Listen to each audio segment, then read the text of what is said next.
సభాధ్యక్షులు మీ అభిమాన నాయకుడు వ్యవసాయ రంగాన్ని చక్కగా తీర్చిదిద్దినటువంటి పెద్దలు నిరంజన్ రెడ్డి గారికి, గౌరవనీయులు ఇన్ని ప్రాజెక్టులు కంప్లీట్ అయినామంటే కేసీఆర్ గారి ఆదేశాల మేరకు రాత్రింబగళ్ళు కష్టపడి నిద్రలు కాసి అధికారుల దగ్గర గంటలు గంటలు చర్చించి ఈరోజు మన జిల్లా సస్యశ్యామలం కావడానికి, జిల్లా బాగుపడడానికి ప్రధాన కారకుడైనటువంటి గౌరవనీయులు పెద్దలు హరీష్ రావు గారికి, జిల్లా అభివృద్ధిలో ప్రధాన భూమికను పోషించినటువంటి మాజీ మంత్రివర్యులు లక్ష్మారెడ్డి గారికి, గౌరవనీయులు పెద్దలు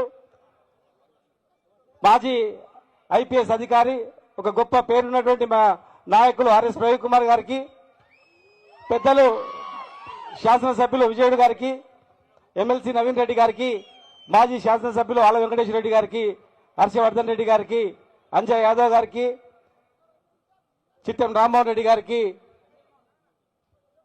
ఇంకా మాజీ చైర్మన్లు శ్రీనివాస్ రెడ్డి గారు, ఇంతియాజ్ గారు, ఎర్రల శ్రీనివాస్ గారు యువ నాయకుడు, శ్రీనివాస్ యాదవ్ గారు, వాల్య నాయక్ గారు, తిరుపతి రెడ్డి గారు, అదేవిధంగా ఇక్కడ ఉన్నటువంటి పెద్దలకు, వేదిక ఉన్నటువంటి నాయకులకు, హనుమంత్ గారికి, మన ఇబ్రాహీం గారికి, పెద్దలందరికీ పేరు పేరు నమస్కారం. ముఖ్యంగా ఈ గ్రామ పెద్దలకు పట్టుదలతో ఎవరికి భయపడకుండా 100 రోజులు కాదు 1000 రోజులైనా దీక్ష చేస్తాం, మీరు అండగా ఉంటే ఎవడన్నా వస్తే బద్దలు కొడతామని చెప్పి ధైర్యంగా దీక్ష చేస్తున్నటువంటి మీకు పాత్రికేయ సోదరులందరికీ పేరు పేరు నమస్కారం. ఈరోజు హరీష్ అన్న గారు ఎమ్మడి మా నిరంజన్ అన్నమడి వస్తుంటే ప్రాజెక్ట్ కట్టక ముందు సర్వే చేసేటప్పుడు ఇదే దారిలో వచ్చినాం. ఇదే దారిలో వచ్చినప్పుడు ఎటు చూసినా ఇటు చూసినా అటు చూసినా ముండ్ల చెట్లు తప్ప వేరే పంటలు మాకు కనపడలే. ఎక్కడైనా చెరువు ఉంటే చెరువు కింద అక్కడ అక్కడ కనిపించేది. ఎంత ధరనా అంటే 1,00,000, 2 లక్షలు, 3 లక్షలు అని చెప్పేది అంతే. ఆ రోజు అనుకున్నాం, అరే ఇంత సారవంతమైన భూమి ఉన్నా, నీళ్లున్నా, నదులున్నా, మన కళ్ళ ముందర ఉప్పొంగి సముద్రంలో కలిసిన ఈ పాలకులు, ఈ దరిద్రులు ప్రాజెక్టులు కట్టక మనల్ని వలసబోయేటట్టు చేసిండ్రు, మన బతుకులు ఆగం చేసిండ్రు కదా. తెలంగాణ వచ్చింది, తెచ్చిన నాయకుడు ముఖ్యమంత్రి అయ్యిండు, ఇలా వెంట ఉన్నటువంటి నాయకుడు ఇరిగేషన్ మంత్రి అయ్యిండు. మనం బాగు చేసుకోవాలని చెప్పి కన్న కష్టాలు పడి ప్రాజెక్టులన్నీ కంప్లీట్ చేసుకున్నాం. ఇంకా నీళ్లు రాలే, మోటార్లు ఫిట్ చేసినాం, ఆన్ చేసినాం, ట్రయల్ రన్ అయింది, ప్రాజెక్ట్ రిజర్వాయర్లు కంప్లీట్ అయినాయి, ధర భూములు పైకెక్కినాయి. ఎక్కడ చూసినా ₹1 కోటి, 30 లక్షలు, 40 లక్షలని. భూమి లేని వాళ్ళు కూడా అన్నా నాటేయడానికి పోతే కూడా ₹50 ఎక్కువ, ఇవాళ ₹1000 ఇస్తున్నారు, మేము బతుకుతాం ఇక్కడనే, ఇలా వలస బతుకుతాం అనేటువంటి భరోసా కలిగించినాం. మీరు మాయమాటలు నమ్మి మళ్ళా కాంగ్రెస్ చేతిలో పెడుతుంది. 70 ఏళ్ళు ఈ రాష్ట్రాన్ని ముంచినటువంటి పార్టీ చేతిలో, మనల్ని ఆగం చేసిన పార్టీ చేతిలో మళ్ళా మోసపోయి ఓట్లేస్తే చూడండి, 2.5 సంవత్సరాలు అయింది. ఈ 2.5 సంవత్సరాల్లో కనీసం మోటార్లను ఆన్ చేసిండ్రా? కేఎల్ఐ ఈరోజు మాట్లాడతారు, పాలమూరు రంగారెడ్డి జిల్లా ప్రాజెక్టు జూరాల నుంచి తీసుకురాలి, జనవరిలో పోతే జూరాల ఎండిపోయింది. కానీ ఇవాళ ఇక్కడ మనం పంపింగ్ చేస్తా ఉన్నాం. ఈ రోజు కూడా కనీసం ఈ సన్నాసులకు ఇంత జ్ఞానం కూడా లేదు.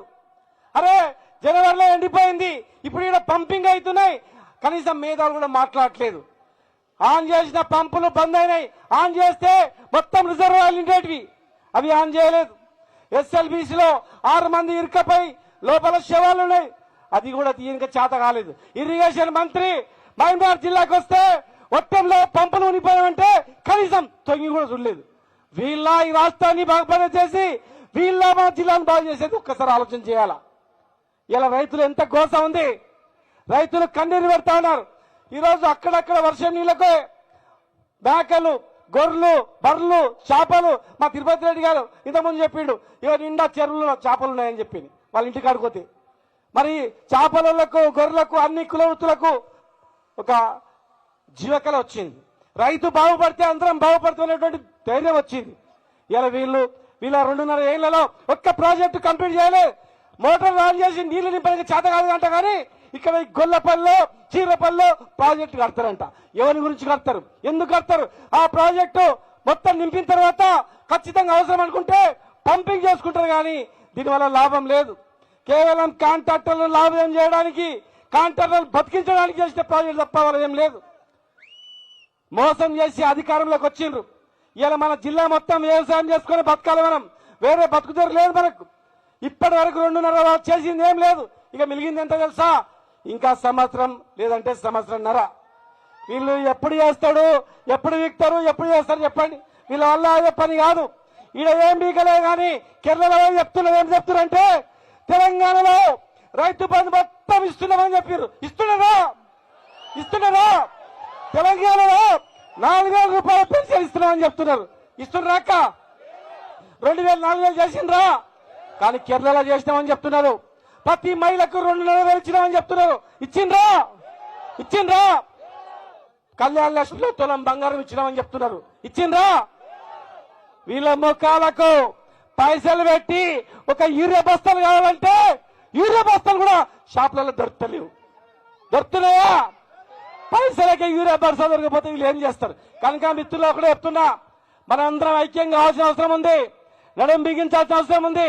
మన గురించి రేయింబగలు కష్టపడినటువంటి కేసీఆర్ గారు, హరీష్ రావు గారు, కేటీఆర్ గారు, నిరంజన్ రెడ్డి గారు, లక్ష్మణరెడ్డి గారు, మేం ఖచ్చితంగా ఈ జిల్లాను బాగు చేసేది ఈడ వేదిక ఉన్నటువంటి నాయకులు మేమే. వీళ్ళు కాదు. వీళ్ళొక్క ప్రాజెక్టు తేలేదు, ఒక్క ఉద్యోగం ఇవ్వలేదు. వీళ్ళు చేసేది అక్రమ కేసులు తప్ప ఏం లేదు. ఎవ్వరు కూడా కేసులకు భయపడకండి. ఏ కేసు పెట్టినా మన ప్రభుత్వం వస్తుంది. వచ్చిన నెల రోజుల్లోనే వీళ్ళు పెట్టిన కేసులు మొత్తం కూడా ఖచ్చితంగా మాఫీ చేస్తాం. తెలంగాణ ఉద్యమంలోకి ఎత్తిన కేసులు రాష్ట్రం రాగానే ఎట్లయితే ఒక జీవోద్వారం రద్దయినవో, ఈ కాంగ్రెస్ పరిపాలనలో మీ పైన పెట్టిన ఏ కేసు అయినా కూడా ఖచ్చితంగా అలాంటి కేసులను రద్దు చేయిస్తాం. భయపడకుండా మీరందరూ కూడా ఏ ఎలక్షన్, రాబోయే ఎలక్షన్స్ ఉన్నాయి, ఎంపీటీసో జెడ్పీటీసో పెట్టాలా వద్దని ఆలోచన చేస్తా ఉన్నారు. రేపు ఏ జరిగినా, ఎవరు ఆందోళన చేసినా ఇది వనపర్తి కదా, ఇది ఏదుల కదా, లేకపోతే ఇంకోది అనొద్దు. అందరం రావాలి. ప్రజా వ్యతిరేక పరిపాలన మనం ఖచ్చితంగా నిరోధించాలని చెప్పి మీ అందరు కూడా తెలియజేస్తూ జై తెలంగాణ. Thank you, ధన్యవాదాలన్నా. ఇప్పుడు గౌరవనీయులు డాక్టర్ ఆర్ఎస్ ప్రవీణ్ కుమార్ గారు, మన పార్టీ ప్రధాన కార్యదర్శి, రిటైర్డ్ ఐపీఎస్ అధికారి, వారిని మాట్లాడవలసిందిగా కోరుతున్నా. వేదికకు ఇటు ఎడమ పక్కకు ఉండేటువంటి వాళ్ళు చాలా మంది నిలబడ్డారు. ఆ ముందుకు పోయి కూర్చోవలసిందిగా విజ్ఞప్తి చేస్తూ వారిని మాట్లాడవలసిందిగా కోరుతున్నా. జై తెలంగాణ. ఒక్కసారి 2 చేతులెత్తి జై తెలంగాణ. కేసీఆర్ గారి నాయకత్వం. జై తెలంగాణ. సభాధ్యక్షులు, పెద్దలు, గౌరవనీయులు మాజీ మంత్రివర్యులు శ్రీ సింగిరెడ్డి నిరంజన్ రెడ్డి గారికి, అదేవిధంగా నేటి ముఖ్య అతిథి శాసనసభ డెప్యూటీ ఫ్లోర్ లీడర్ మరియు మాజీ మంత్రివర్యులు శ్రీ తన్నీరు హరీష్ రావు గారికి, అదేవిధంగా మరి మరొక మాజీ మంత్రి శ్రీ శ్రీనివాస్ గౌడ్ గారికి, అదేవిధంగా మరొక మాజీ మంత్రి శ్రీ లక్ష్మారెడ్డి గారికి, మరి వేదిక మీద ఉన్న అందరూ ఎమ్మెల్యేలు, అదేవిధంగా ఎమ్మెల్సీలు, మాజీ ఎమ్మెల్యేలు, మాజీ చైర్పర్సన్లు, అదేవిధంగా సీనియర్ నాయకులు అందరికి కూడా పేరు పేరున జై తెలంగాణ. మిత్రులారా, చాలా ఆనందంగా ఉంది ఈరోజు మరొక్కసారి ఈ ఏదుల, అదేవిధంగా వనపర్తి జిల్లాలో, ఈ సస్యశ్యామలమైన వనపర్తి జిల్లాలో కేసీఆర్ గారి దార్శనికత వల్ల, అదేవిధంగా మరి హరీష్ రావు గారు, సింగిరెడ్డి నిరంజన్ రెడ్డి గారి వల్ల రాత్రింబవళ్లు శ్రమించడం వల్ల ఈరోజు సస్యశ్యామలమైన వనపర్తి జిల్లాకు మళ్లీ రావడం చాలా చాలా ఆనందంగా ఉన్నది. అదేవిధంగా మీ అందరికీ పేరు పేరున హృదయపూర్వక ధన్యవాదాలు తెలుపుతున్నా. ఎందుకంటే 2024లో కేసీఆర్ గారి ఆశీర్వాదంతోనే నేను పార్లమెంటు ఎన్నికల్లో బీఆర్ఎస్ పార్టీ తరఫున పోటీ చేసినప్పుడు రాత్రింబవళ్లు మీరందరూ శ్రమించి మరి గెలుపు కోసం కృషి చేశారు. దురదృష్టవశాత్తు ఓడిపోయాము, పర్వాలేదు, కానీ నైతికంగా మనమందరం కూడా గెలిచినట్టే. మిత్రులారా, నేను రైతు కుటుంబం నుంచి రాలేదు, కానీ మా అమ్మ నాన్న ఇదే అచ్చంపేటలో అమ్రాబాద్లో ఉపాధ్యాయులుగా పనిచేసిండ్రు. నేను 26 సంవత్సరాలు పోలీస్ అధికారిగా పనిచేసిన ఒక్క 2-3 విషయాలు మాత్రం మీకు చెప్పాల్సిన అవసరం ఉందని అనుకుంటున్నా. మిత్రులారా, ఈరోజు ఈ రాష్ట్రం ప్రజల ప్రయోజనాలను గుండెలో పెట్టుకునే రాజకీయ నాయకుల చేతుల లేదు. ఈరోజు పోరాడి తెచ్చుకున్న ఈ తెలంగాణ, కేసీఆర్ గారి నాయకత్వంలో పోరాడి తెచ్చుకున్న తెలంగాణ మాఫియా చేతుల్లోకి పోయింది. అవునా కాదా? మాఫియా నేరస్తుల చేతిలోకి పోయింది. దయచేసి జాగ్రత్తగా వినండి. అక్టోబర్ 23, 2023 సాయంత్రం 6:30 రవికాంత్ అనే ఒక అసిస్టెంట్ ఇంజనీర్ పోయి మహదేవ్పూర్ పోలీస్ స్టేషన్లో ఒక కంప్లైంట్ ఇస్తాడు. ఆ కంప్లైంట్లో ఆయన ఏం రాస్తాడయ్యా అంటే, నేను మేడిగడ్డ బ్యారేజీ దగ్గర కాళేశ్వరం ప్రాజెక్టులో 3,000 కోట్ల రూపాయలతోని కేసీఆర్ గారి కలలను నిజం చేయాలని అక్కడే పడుకొని ఆరోగ్యం చెడిపోతున్నా, ఎన్నో ఇబ్బందులైనా కూడా ఆ ఇసుకలో పడుకొని ఆ ప్రాజెక్టును రాత్రింబవళ్ళు నిర్మించిన హరీష్ రావు గారు ఇక్కడే ఉన్నారు. అలాంటి ఒక గొప్ప ప్రాజెక్టును, ప్రపంచంలో గొప్ప రికార్డు సృష్టించిన ఆ ప్రాజెక్టును సాయంత్రం 6:30 రవికాంత్ అనే ఇంజనీరు మహదేవ్పూర్ పోలీస్ స్టేషన్లో ఏం కంప్లైంట్ ఇస్తాడు, నేను డ్యూటీ చేసుకుంటుండగా పెద్ద ఎత్తున బాంబుల శబ్దాలు వినిపించినాయి. నేను పిల్లర్ నెంబర్ 20కి పోయి చూడగా పిల్లర్ నెంబర్ 19, 20, 21 కూలిపోయి ఉన్నాయి, వంగిపోయి ఉన్నాయి అని చెప్పారు. జాగ్రత్తగా వినాలి మిత్రులారా. మేడిగడ్డ బ్యారేజ్ కుంగిపోలేదు, పేల్చేయడానికి ప్రయత్నం చేసిండ్రు. ఇది వాస్తవం, జాగ్రత్తగా గమనించండి. రెండవది, దాని మీద ఇంతవరకు కూడా ఎఫ్ఐఆర్ మీద పరిశోధన జరగలేదు. 2024 జనవరిలో పెద్దపల్లి జిల్లాలో హుసేన్ మియా వాగు మీద 23 కోట్లతో కట్టిన చెక్ డ్యాంను 8 జిలటిన్ స్టిక్స్, 12 డిటనేటర్లతోని ఒక కాంగ్రెస్ జెడ్పీటీసీ పోయి పేల్చే ప్రయత్నం చేస్తాడు. దాని మీద కూడా ఎఫ్ఐఆర్ అయింది. ఇంతవరకు వాళ్ళు అరెస్ట్ కాలే. నవంబర్ 21, 2025 అంటే పోయిన సంవత్సరంలోనే నవంబర్ 21, 2025 మానేరు నది మీద 24 కోట్లతో కట్టిన చెక్ డ్యాం రాత్రి కొంతమంది దుండగలు బాంబులు పెట్టి పేల్చేసిండ్రు. 1000 ఎకరాలకు నీళ్ళిచ్చే ఆ మానేరు చెక్ డ్యాం 24 కోట్లతో తెలంగాణ చీమును నెత్తురుతో కట్టిన చెక్ డ్యాం ఒక్క నిమిషంలోనే బాంబులు పెట్టి పేల్చేసిండ్రు. అక్కడ కూడా కంప్లైంట్ ఇచ్చింది అసిస్టెంట్ ఇంజనీరే.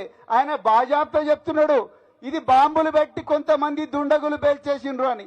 అక్కడున్న చుట్టుపక్కల గ్రామాల ప్రజలందరికీ తెలుసు, ఇది ఇసుక దందా చేయడం కోసమే కాంగ్రెస్ నాయకులు పేల్చేసిండ్రని తెలుసు.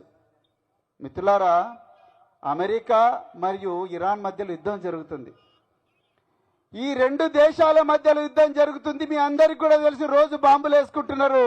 కానీ అమెరికా పోయి ఇరాన్లో నీటి పారుదల ప్రాజెక్టుల మీద బాంబులు వేయలేదు. ఇరాన్ పోయి ఇజ్రాయెల్లో నీటి పారుదల ప్రాజెక్టుల మీద బాంబులు వేయలేదు. రష్యాకు ఉక్రెయిన్కు మధ్యలో యుద్ధం జరుగుతున్నది, నీటి పారుదల ప్రాజెక్టుల మీద యుద్ధం చేయలేదు, బాంబులు వేయలేదు. ఎందుకు? అన్నం పెట్టేది రైతన్న.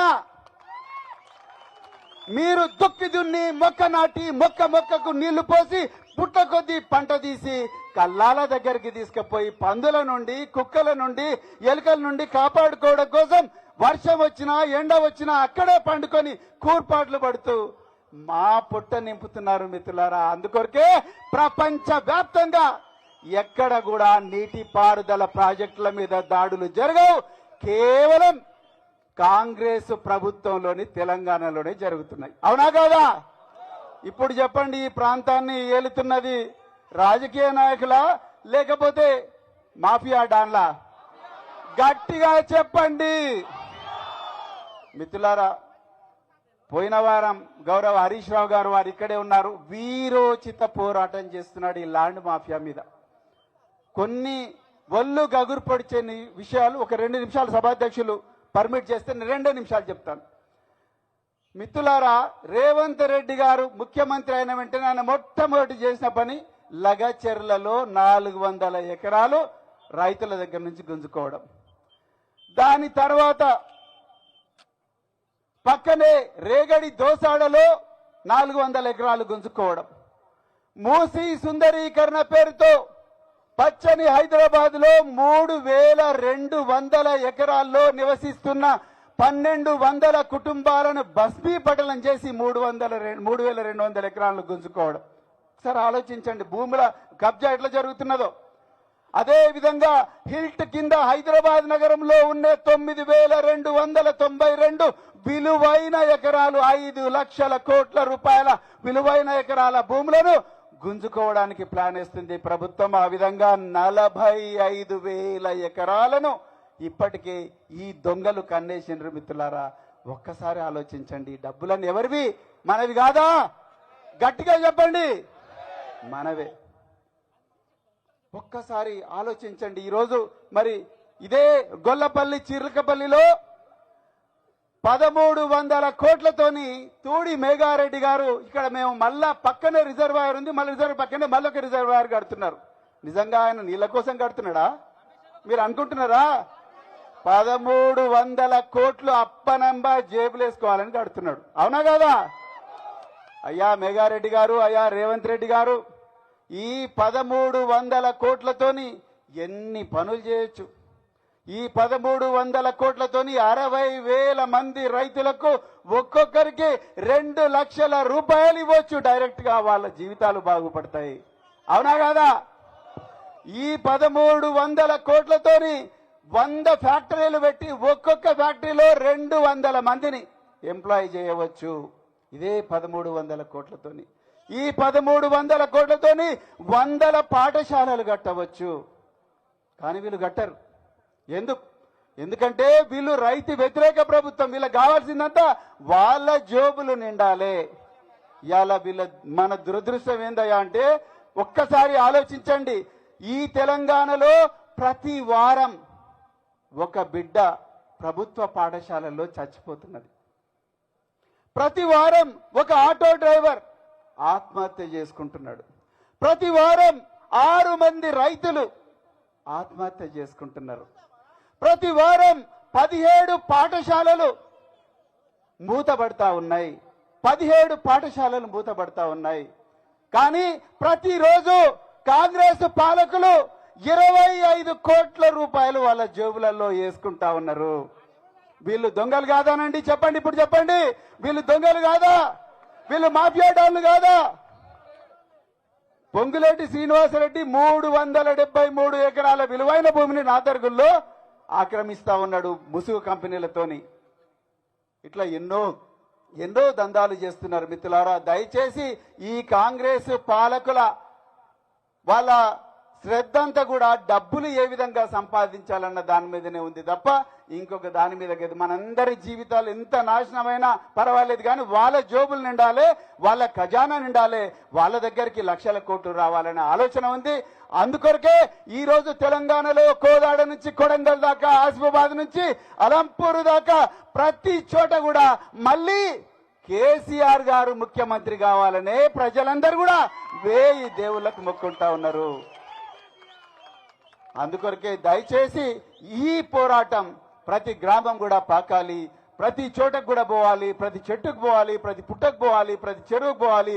ఈ విధమైన స్ఫూర్తి మీరందరూ మా అందరికి ఇచ్చినందుకు, తెలంగాణ ప్రజలందరికీ ఇచ్చినందుకు మీకు హృదయపూర్వక ధన్యవాదాలు చెప్తూ జై తెలంగాణ.